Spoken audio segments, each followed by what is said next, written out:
Pouring some lighter fluid on the Excelsior, and then I'm going to pour it on the brand. It just helps start the fire.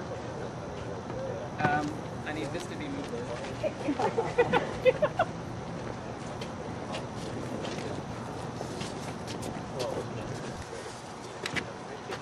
Just break it. Yeah. So the two types of siding on this product are a bevel siding.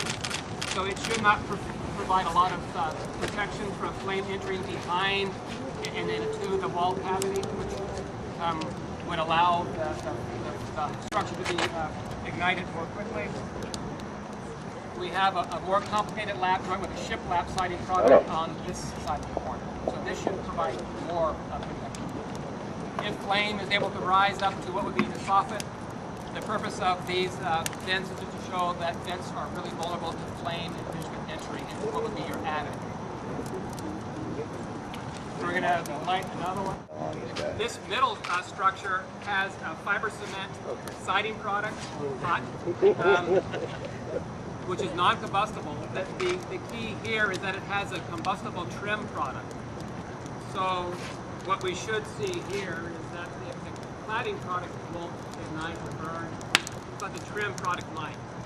And so it's just to show you that there are various parts of your home that can be vulnerable. I'm going to make sure that you have similar fire resistant characteristics at all details. The structure here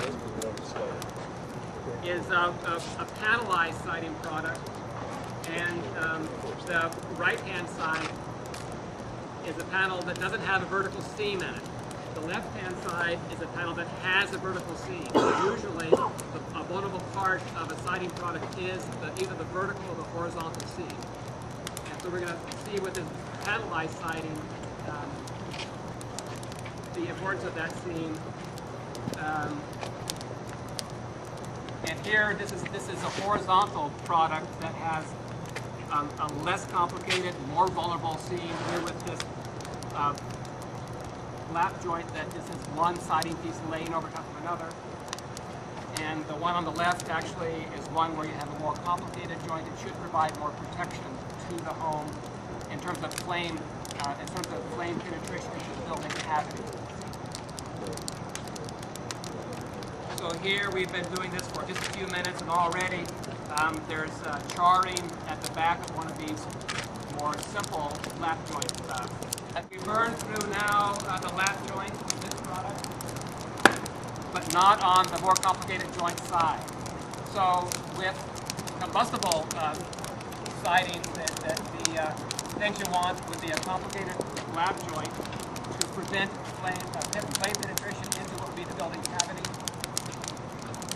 And you want something that will resist flame spread either.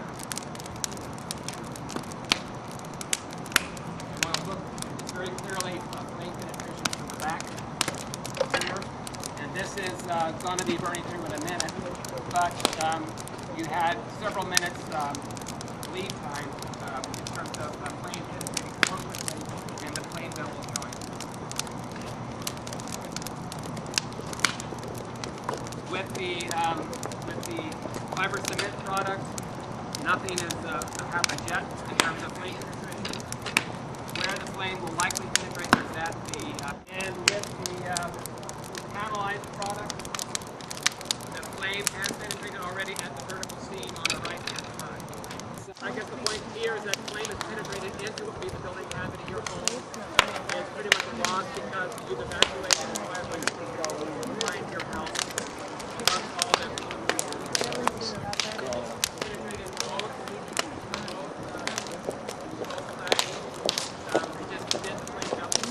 We have, I don't know if he is, or I think we'll just let him. I'll just leave it up to him. What we're probably going to see here is that it'll burn through at the corner trim eventually. It'll take minutes.